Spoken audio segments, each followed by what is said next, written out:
كما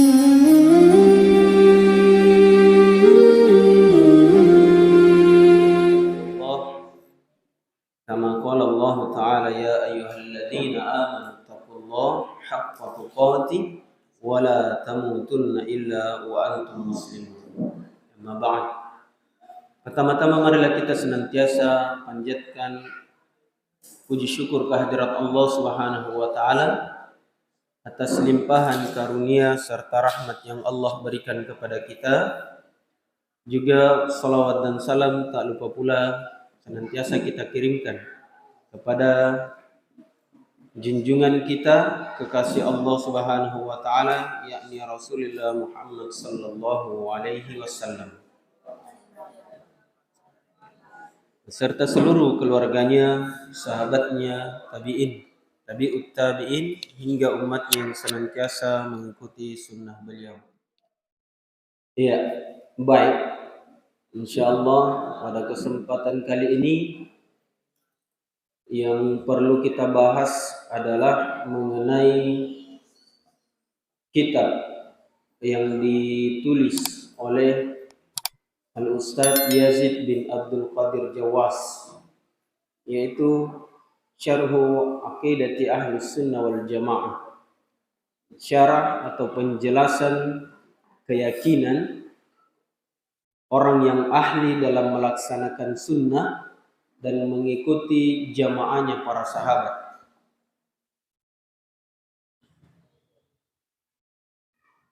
Kenapa penting dibahas? Karena begitu banyak kelompok yang mengajak maupun mengajarkan tentang mengenai akidah ini, dan semua memiliki kitab masing-masing dan memiliki versi masing-masing.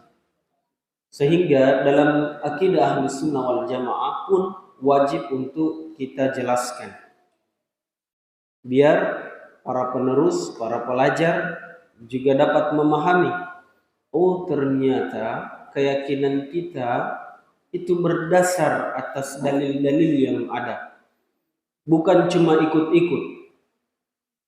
Jadi fajriha, agama ini bukan ikut-ikut, tetapi berdasarkan ilmu yang kita ketahui. Ya, arif kemudian tidak boleh asal takbir, mau-maunya takbir, mengangkat kedua tangannya di atas telinganya seumpama karena keinginan dia bilang saya lebih suka begini model takbirnya daripada tidak boleh. Semua kaifiat dalam agama mesti dan wajib kita mengetahui ilmunya. Karena syarat untuk diterimanya sebuah amal ibadah yaitu ada dua. Yang pertama, wajib ikhlas semata-mata karena Allah Subhanahu wa taala. Yang kedua, wajib mengikuti Nabi kita Muhammad sallallahu alaihi wasallam. Orang yang sholat karena perintahnya ustadznya, maka tidak akan bernilai pahala di sisi Allah Subhanahu wa taala. Dan ada juga orang yang melaksanakan sholat tapi di luar daripada contoh Nabi kita pun tidak akan diterima di sisi Allah Subhanahu wa taala. Contoh, orang yang sholat subuh sampai 3 rakaat maka tidak sesuai dengan sunnah. Di dalam kitab ini kita masuk pada bab mengenai makna dua kalimat syahadat yang telah beberapa kali sudah dijelaskan kepada santri bahwa syahadat ini memiliki syarat dan juga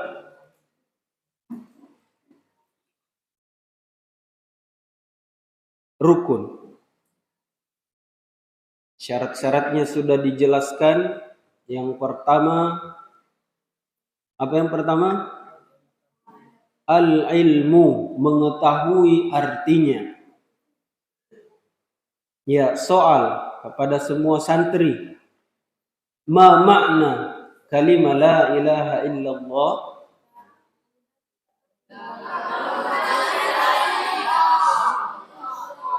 Ya, barakallahu fikum.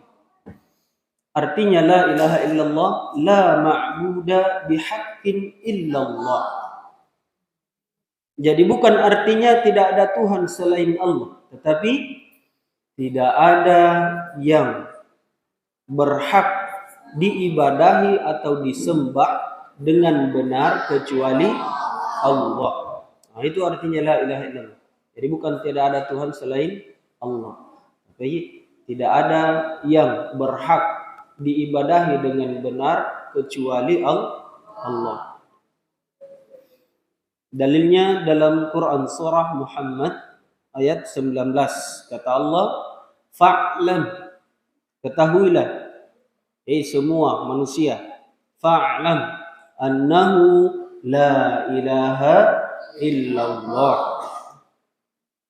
Ketahuilah bahwa tidak ada ilah, tidak ada sesembahan yang berhak diibadahi dengan benar illallah, kecuali Allah. Yang kedua yang telah dijelaskan yaitu keyakinan. Mas, tidak bisa yakin kau kalau selalu cerita. Kau cukupkan dirimu untuk mendengarkan. Coba kau lihatin teman-temanmu dari luar. Harusnya kau yang memberikan adab sama mereka. Bukan justru malah kau yang contohkan sifat-sifat buruk. Bisa dipahami? Ya, baik. Kita lanjut ya.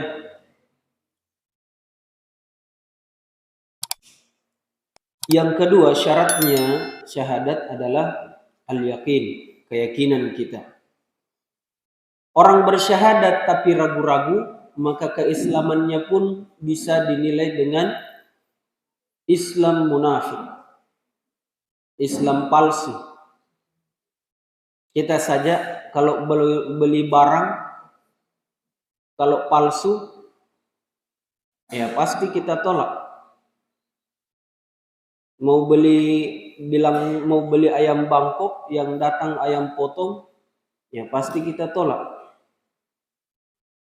Fajriha mau beli celana Levi's, yang datang celana kain, ya dia tolak karena tidak sesuai. Maka orang yang tidak yakin terhadap keyakinannya kepada Allah, maka Islamnya akan ditolak.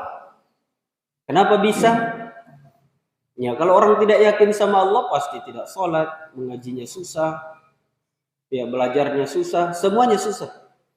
Semua yang berkaitan dengan ibadah ataupun agama pasti susah dia lakukan karena tidak yakin sama Allah. Dalilnya kenapa kita harus yakin? Dalam Quran surah Al-Hujurat ayat 15. Quran Al-Hujurat ayat 15. Kata Allah, firman Allah, innamal mu'minuna alladzina amanu billahi wa rasulihi thumma lam yartabu wa jahadu bi amwalihim wa anfusihim fi sabilillah ulaika humus shadiqun. Kata Allah, sesungguhnya orang-orang mukmin yang sebenarnya, mas, orang mukmin yang asli itu, kata Allah, yang bukan palsu, mereka yang beriman kepada Allah Subhanahu wa taala dan juga kepada Rasulnya. Amanu billahi wa rasulihi thumma lam yartabu. Kemudian mereka tidak ragu. Ini mesti ragu-ragu kalau masih banyak bermain di dalam majelis. Banyak keraguannya terhadap Islam. Benarkah ini diterima sholat? Benarkah masuk surga orang yang sholat? Kenapa begitu? Tidak punya keseriusan dalam belajar. Tapi memang sudah begitu kaidahnya. Kita ini tidak mesti masuk surga semua. Karena kata Allah, neraka itu diisi dengan batu dan manusia. Itu sudah pasti. Makanya ya enggak semua orang ke masjid. Dan di dalam masjid pun enggak semua orang khusyuk. Pasti ada tadi ini yang mungkin cuma cuci muka, masuk masjid, sholat. Atau bahkan ketika masuk masjid, maghrib lagi. Pas azan patamang, dalam hati, maghrib lagi, padahal masih mau main bola. Banyak lah. Ya susah, selalu susah hatinya ketika mau berhadapan dengan ibadah. Kenapa begitu? Kurang keyakinannya sama Allah. Padahal yang lalu Ustadz Sobir pernah jelaskan, Ustadz Arsyad kemarin sampaikan bahwa kalau orang sudah cinta, apapun itu akan menjadi indah untuknya. Contoh, dia Ustadz Arsyad cerita ada santri putra yang menyeberang ke area putri. Padahal area putra ini dibatasi dengan danau. Di sini area putra, di sini area putri. Di tengahnya itu danau. Kok bisa santri putra ini sampai ke sini? Dia seberangi dengan cara berenang. Itu karena cinta. Ya, jangankan itu. Yang sementara viral ini Alibaba dari India. Alibaba kan namanya. Ya saya tidak tahu siapa namanya. Intinya dia dipanggil Ali. Karena cinta, dia rela datang ke Indonesia, tinggalkan keluarganya, tinggalkan pekerjaannya, tinggalkan semuanya untuk ketemu cintanya. Namanya Saripah. Pas sampai sini ditolak juga. Nah, itulah. Karena dianggap cintanya palsu kan, makanya ditolak. Begitupun kalian. Jangan anggap kalian di sini sudah pakai jubah, sholatnya bagus, nampak baik di mata manusia. Pas sampai di akhirat ditolak sama Allah. Kau bukan bagian dari orang yang beriman. Kenapa? Ya, yang pertama kita kurang yakin dengan syahadat. Kita kurang yakin sama Allah. Wa'alaikumsalam. Jadi saya ulang kembali. Kata Allah, sesungguhnya orang yang beriman asli itu bukan reka-reka, bukan palsu. Yang pertama dia beriman sama Allah. Apapun yang Allah bilang, apapun yang Allah perintahkan, sami'na wa ata'na. Yang kedua, terhadap Rasulnya. Apapun yang Rasulullah contohkan, perintahkan, sami'na wa ata'na, dan tidak menambah-nambah. Yang ketiga, yaitu mereka tidak ragu sama sekali. Lalu mereka berjihad dengan harta dan jiwa di jalan Allah, maka mereka itulah orang-orang yang benar. Al-Hujurat ayat 15. Juga sabda Rasulullah sallallahu alaihi wasallam, kata Nabi kita, asyhadu an la ilaha illallah wa anni rasulullah la yalqallahu bihima 'abdun ghaira syakin fihima illa dakhala al-jannah. Kata Rasulullah, aku bersaksi bahwa tidak ada ilah, tidak ada sesembahan yang benar, yang berhak untuk diibadahi kecuali Allah saja, dan bahwasanya aku Muhammad ini adalah utusan Allah. Dan tidaklah seorang hamba menjumpai Allah dalam keadaan tidak ragu-ragu. Nah, perhatikan ini, dia beriman sama Allah dan meyakini bahwa Nabi itu adalah utusan Allah, lalu dia menjumpai, dia sudah meninggal dalam keadaan beriman, tidak ada keraguan sama sekali dalam hatinya, maka kata Rasulullah, dia masuk surga. Nah, sudah dipastikan orang-orang yang tidak memiliki keraguan terhadap Allah masuk surga. Ya, banyak panjang pembahasannya, kita singkat saja. Yang berikutnya, syarat yang ketiga yaitu al-ikhlas. Nah, ini yang paling susah ini. Yang sudah disebutkan tadi bahwa syarat Allah terima ibadah kita itu ikhlas. Yang kedua apa tadi? Yang pertama ikhlas, yang kedua sesuai contoh. Ini kalian sudah pegang pulpen, pegang buku. Ya, catat baik-baik ya. Yang pertama ikhlas semata-mata karena Allah, yang kedua sesuai contoh. Contohnya bapak kita atau contohnya ustaz? Mana yang benar ini? Mana yang dicontoh, bapak kita atau ustaz kita? Ya. Jangan kau pilih dua-duanya ya. Yang kita contoh adalah Nabi. Kalau bapak kita berikan contoh sesuai Nabi, berarti itu benar. Dan kalau ustadz kita berikan contoh yang tidak sesuai dengan Nabi, berarti tetap salah meskipun dipanggil sebagai ustadz. Ya. Perhatikan baik-baik. Ikhlas ini, coba Al-Fatur. Apa pengertian ikhlas?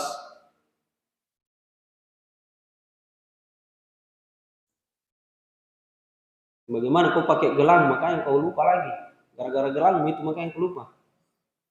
Ya, buang dulu gelang. Ya, sudah ingat?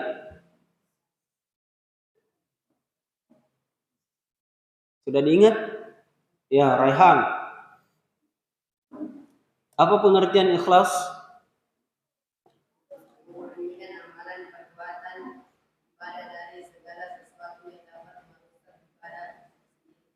Barakallahu fiik. Jadi ikhlas itu memurnikan. Kalau dibilang murni, ya ibarat selembaran kertas tidak ada nodanya sama sekali, tidak ada coretannya sama sekali. Murni dari perbuatan yang dapat merusak ibadah. Apa itu? Yang pertama, tidak boleh ikut-ikut. Bahasa Inggris gitu kacoy-coy. Tidak boleh ikut-ikut. Hanya karena fatur sholat subuh, makanya juga Fajrihan mau ikut sholat subuh. Kalau fatur tidak sholat subuh, ikut-ikut juga dia tidur di asrama. Ini namanya kacoy-coy.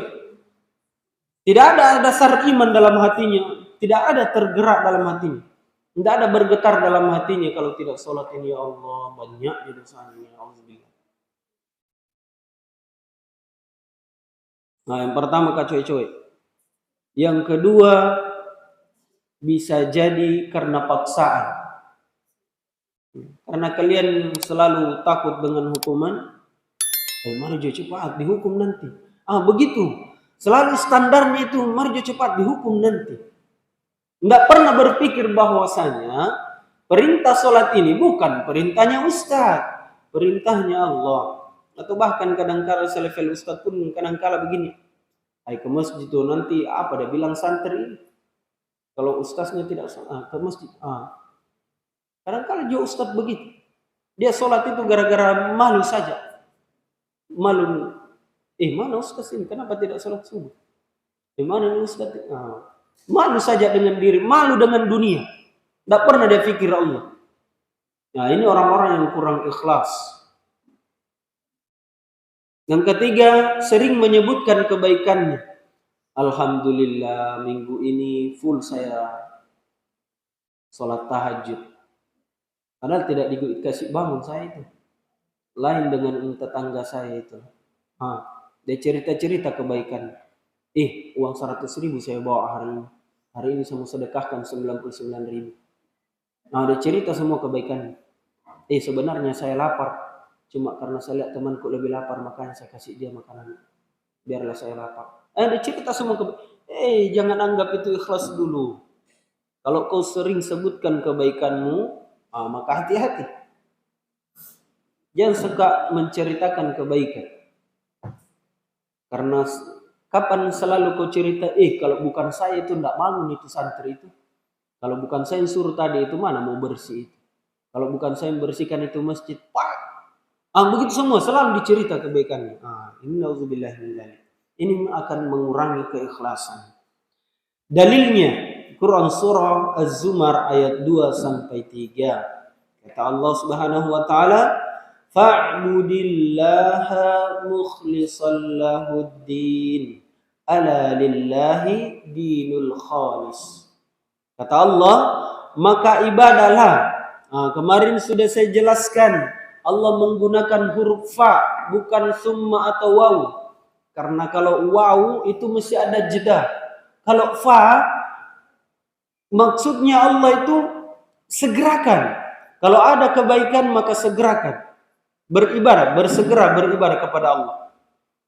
Dengan tulus ikhlas beragama kepadanya. Ingatlah hanya milik Allah agama yang murni. Agama yang murni hanya agama Islam milik Allah. Tidak ada agama selain Islam yang diterima di sisinya. Kristen, Katolik, Hindu, Buddha, semualah. Yang meskipun ikhlas, yang meskipun Islam, kalau memiliki akidah yang salah, maka pun akan tertolak. Sebagaimana hadis dari Aisyah radhiyallahu anha bahwa barang siapa yang membuat perkara baru dalam agama, maka dia tertolak. Juga kata Allah, ini perhatikan baik-baik ini. Siapa namanya itu? Fahmi. Perhatikan baik-baik ya. Kata Allah, wa ma umiru illa liya'budullaha mukhlishina lahuddin. Allah perintahkan kalian ini mukhlis. Tahu mukhlis? Apa itu mukhlis? Dari kata ikhlas. Kalau masuk mim kepadanya berarti dia berubah menjadi ismun. Ikhlas pekerjaan. Mukhlis orang yang mengerjakan keikhlasan. Lahuddin. Ya, artinya padahal mereka hanya diperintahkan untuk beribadah kepada Allah dengan ikhlas, mentaati semata-mata hanya menjalankan agama ini. Jadi perhatikan baik-baik ya. Allah tidak butuh dengan ibadahmu. Dani, Allah tidak butuh sama ibadahmu. Mengajimu, sholatmu semua. Tidak ada yang Allah butuhkan. Kalau kau sholat, Allah tidak semakin kuat. Kalau kau mengaji, Allah tidak semakin kaya. Tidak sama sekali. Tidak ada sama sekali. Andaikan semua ini manusia bersatu untuk beribadah kepada Allah, maka sedikit pun tidak merugikan Allah. Atau sedikit pun Allah tidak diuntungkan dengan ibadah manusia. Dan andaikan semua ini makhluk bersatu untuk melawan Allah, maka pun Allah tidak rugi sama sekali. Dan tidak akan kalah dan tidak akan berkurang. Meskipun rahmat, minum semua air laut, Allah tidak kekurangan air sama sekali. Tidak akan kekurangan. Allah tidak sama sekali akan kekurangan dengan apa yang hambanya lakukan. Jadi saya ulang kembali ya. Kita sholat itu, puasa, zakat, mengaji dan lain sebagainya untuk diri kita saja. Kau sholat itu supaya kau selamat. Karena satu kali kau sholat kalau kau sholat maka kau selamatkan dirimu 1000 tahun dari api neraka. Tetapi kalau kau satu kali tidak sholat atau bahkan kau tidak ikhlas dalam melaksanakan sholat meskipun sholat, kau sholat bahkan di belakang imam kau sholat, tapi kau tidak ikhlas, maka tetap kau booking neraka selama 1000 tahun. Ya, di booking. Itu sudah pasti itu. Sudah neto. Orang-orang yang tidak mengerjakan ibadah ikhlas semata-mata karena Allah, berarti dia menyatakan dirinya pasti di neraka. Juga sabda Rasulullah sallallahu alaihi wasallam, as'adun nasi bi syafa'atain. Bi syafa'ati yaumil qiyamah man qala la ilaha illallah khulisan min qalbihi aw nafsihi. Orang yang paling bahagia, perhatikan baik-baik. Orang yang paling bahagia dengan syafaatku pada hari kiamat adalah orang yang mengucapkan la ilaha illallah dengan ikhlas dari hatinya yang paling dalam. Fajriha pernah bahagia? Pernah kau bahagia? Masya Allah. Fajriha ketika ada undangan, 2 orang dipanggil khusus, 2 orang saja yang bisa pergi makan kaledo sama Ustadz Sobir. Tiba-tiba Ustadz Sobir pilih, Fajriha 1. Bagaimana perasaan? Tiba-tiba datang telepon, bukan 2 orang, cuma 1 orang saja ini, 1 kursi. Fajriha sama Fatur ini, Ustadz Sobir pilih lagi. Fajriha saja, Fatur minta maaf ya. Bahagianya Masya Allah. Itu baru urusan kaledo. Ini urusan surga.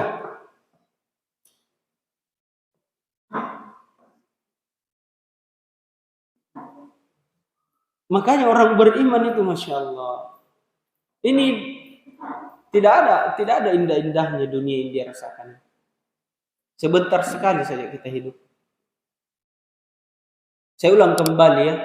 Yang paling bahagia di akhirat itu dengan syafaat atau pertolongannya Nabi kita adalah orang yang mengucapkan La ilaha illallah dengan tulus ikhlas dia.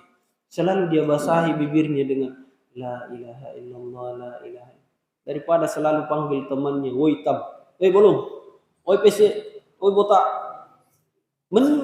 La ilaha illallah, la ilaha illallah, la ilaha illallah, la ilaha illallah. Ya, tanda seorang lembut hatinya, perhatikan baik-baik. Orang yang lembut hatinya itu yang mudah menerima nasihat ketika dia senantiasa senang berzikir.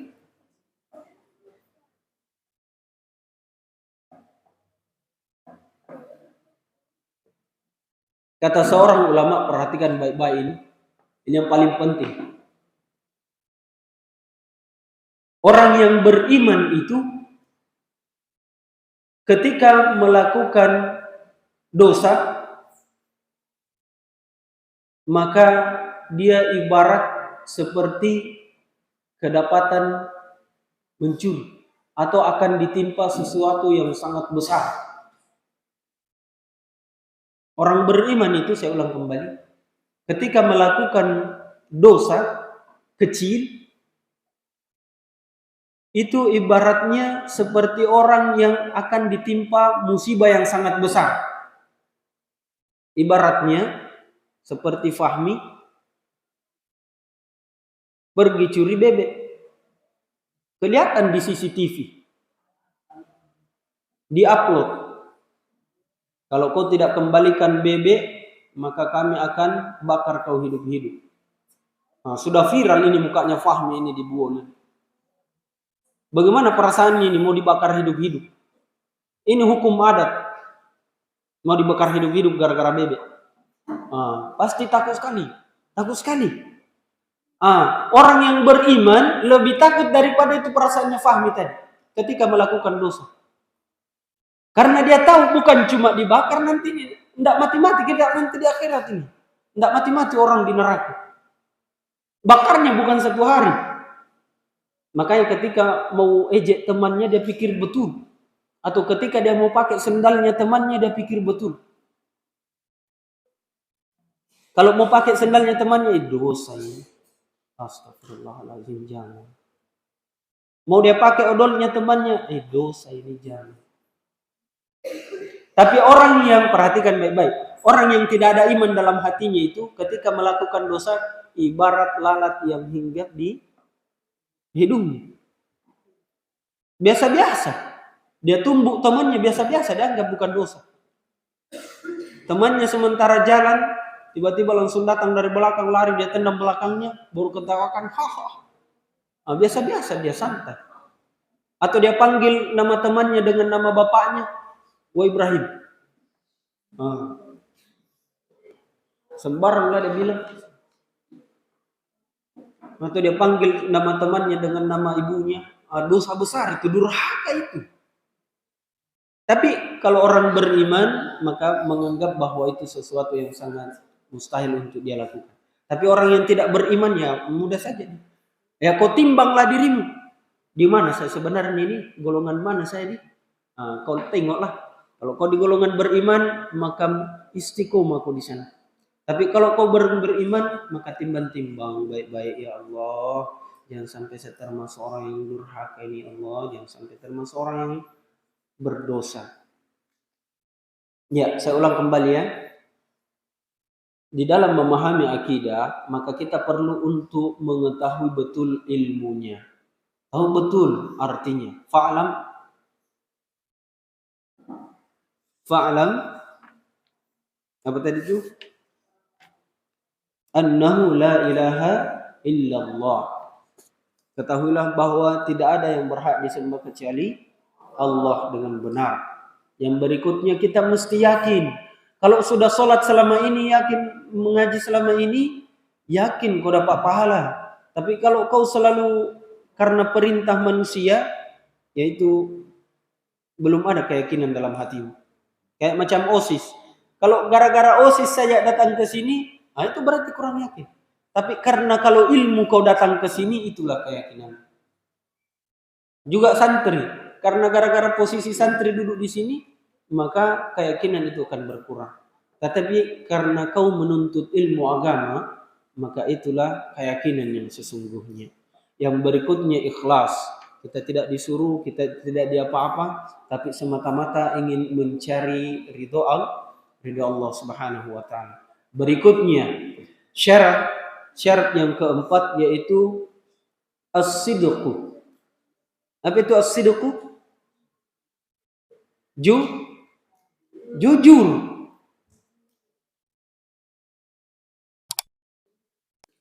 Kalau kita mengucapkan kalimat ini harus disertai dengan pembenaran hati.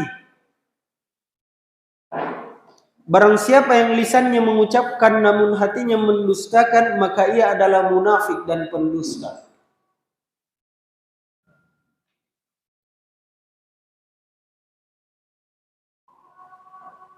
Iya.